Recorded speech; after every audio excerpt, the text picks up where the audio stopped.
ഈശോ വിഷയക്ക് സ്തുതിയായിരിക്കട്ടെ. ദൈവത്തിന്റെ പുസ്തകം 13-ാം അധ്യായം 7-ാം വാക്യത്തിൽ പറയുന്നു, ഞാൻ എന്റെ ദൈവത്തെ മഹത്വപ്പെടുത്തുന്നു, സ്വർഗത്തിന്റെ രാജാവിനെ എന്റെ ആത്മാവ് പുകഴ്ത്തുന്നു, അവിടുത്തെ പ്രഭാവത്തിൽ ഞാൻ ആനന്ദം കൊള്ളുന്നു. സ്നേഹമുള്ളവരെ, ഇന്നേ ദിവസം തോബിത്തിന്റെ ഈ പ്രാർത്ഥനയെ ആയിരിക്കട്ടെ നമ്മുടെ മനസ്സിലുണ്ടാകേണ്ടത്. ഏവരെയും സന്തോഷപൂർവ്വം ഈ മധ്യസ്ഥ പ്രാർത്ഥനയിലേക്ക് സ്വാഗതം ചെയ്യുന്നു. സഹോദരരെ, നമ്മുടെ ഹൃദയം ദൈവത്തോടുള്ള സ്നേഹത്താൽ ജ്വലിക്കണം. തോബിത്തിന്റെ കഥയിൽ നാം കാണുന്നത്, തോബിത്ത് അന്ധനായിരുന്നിട്ടും സമ്പത്തെല്ലാം നഷ്ടപ്പെട്ടിട്ടും അവൻ ദൈവത്തിൽ ആശ്രയിച്ചു വിശ്വാസമർപ്പിച്ചു. അവരുടെ ആ ജീവിതത്തിലേക്ക് റഫായേൽ മാലാഖ ആശ്വാസവുമായി കടന്നു വന്നു എന്നാണ് വചനം പറയുന്നത്. സ്നേഹമുള്ളവരെ, നമ്മെ ശക്തിപ്പെടുത്താൻ അവൻ ഒരു മാലാഖയെ നമുക്ക് മുമ്പേ അയച്ചു തരും. നമ്മെ വഴി നടത്തുവാൻ, നമ്മെ ശക്തിപ്പെടുത്താൻ ഒരു മാലാഖയെ നമുക്ക് അയച്ചു തരും. ഏഷ്യ 45-ാം അധ്യായം 2-ാം വാക്യത്തിൽ പറയുന്നു, ഞാൻ നിനക്ക് മുമ്പേ പോയി മലകൾ നിരപ്പാക്കുകയും പിച്ചളവാതിലുകൾ തകർക്കുകയും ഇരുമ്പോടാമ്പലുകൾ ഒടിക്കുകയും ചെയ്യും. നിന്നെ പേര് ചൊല്ലി വിളിക്കുന്ന ഇസ്രായേലിന്റെ കർത്താവായ ദൈവം ഞാനാണെന്ന് നീ അറിയേണ്ടതിന് അന്ധകാരത്തിലെ നിധികളും രഹസ്യധനശകരവും ഞാൻ നിനക്ക് നൽകും. സ്നേഹമുള്ളവരെ, ഈ വചനത്തിൽ വിശ്വസിക്കുക. നമ്മെ സഹായിക്കാനും നമ്മെ വഴി നടത്താനും നമുക്ക് അനുഗ്രഹം നൽകാനും കഴിവുള്ള ഒരു ദൈവം നമുക്കുണ്ട് എന്ന് നാം തിരിച്ചറിയണം, വിശ്വസിക്കണം.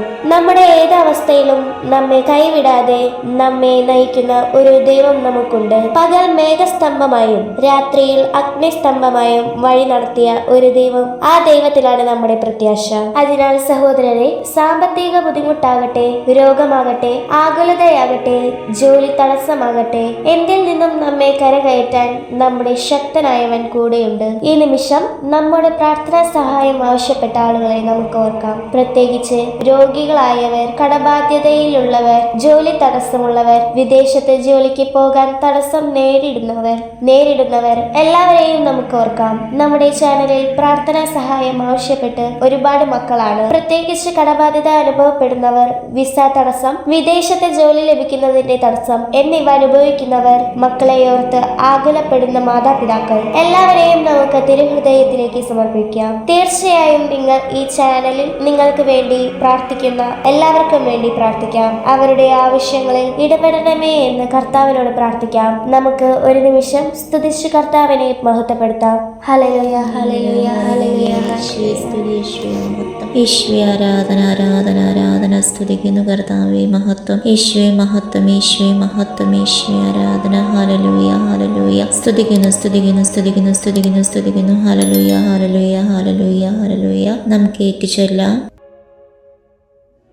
സ്നേഹനിധിയായ നല്ല തമ്പുരാനെ, ഞങ്ങൾ അങ്ങയെ ആരാധിക്കുന്നു, സ്തുതിക്കുന്നു, അങ്ങേക്ക് നന്ദി പറയുന്നു.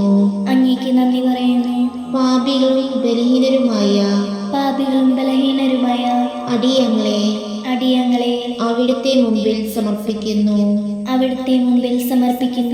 ഞങ്ങളെ അങ്ങ് എളിമപ്പെടുത്തണമേ. അങ്ങയുടെ മുമ്പിൽ നിലവിളിച്ച് പ്രാർത്ഥിക്കുന്ന ഈ മക്കളെ അവിടുന്ന് കടാക്ഷിക്കണമേ. ഹൃദയങ്ങൾ അറിയുന്ന നല്ല തമ്പുരാനെ, ഞങ്ങളുടെ കുടുംബങ്ങളിലേക്കും ജീവിത മേഖലകളിലേക്കും അവിടുത്തെ കൃപ ധാരാളമായി ചൊരിയണമേ. ഞങ്ങളോട് പ്രാർത്ഥനാ സഹായം ആവശ്യപ്പെട്ടിരിക്കുന്ന ഓരോരുത്തരെയും അങ്ങേക്ക് സമർപ്പിക്കുന്നു. അവരുടെ വിവിധങ്ങളായ ആവശ്യങ്ങളിലേക്ക് അവിടുന്ന് ഇറങ്ങി വരണമേ.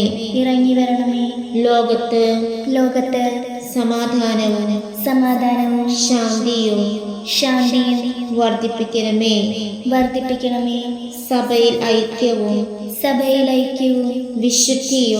വിശുദ്ധിയും വർദ്ധിപ്പിക്കണമേ. ഞങ്ങളുടെ ഭരണാധിപന്മാർക്ക് നീതിബോധവും നന്മയും നൽകണമേ. ഞങ്ങളിൽ നിന്ന് വേർപിരിഞ്ഞു പോയ ആത്മാക്കൾക്ക് നിത്യാശ്വാസം നൽകണമേ. പരിശുദ്ധ അമ്മേ, മാലാഖമാരെ, വിശുദ്ധരെ, ഞങ്ങൾക്ക് വേണ്ടി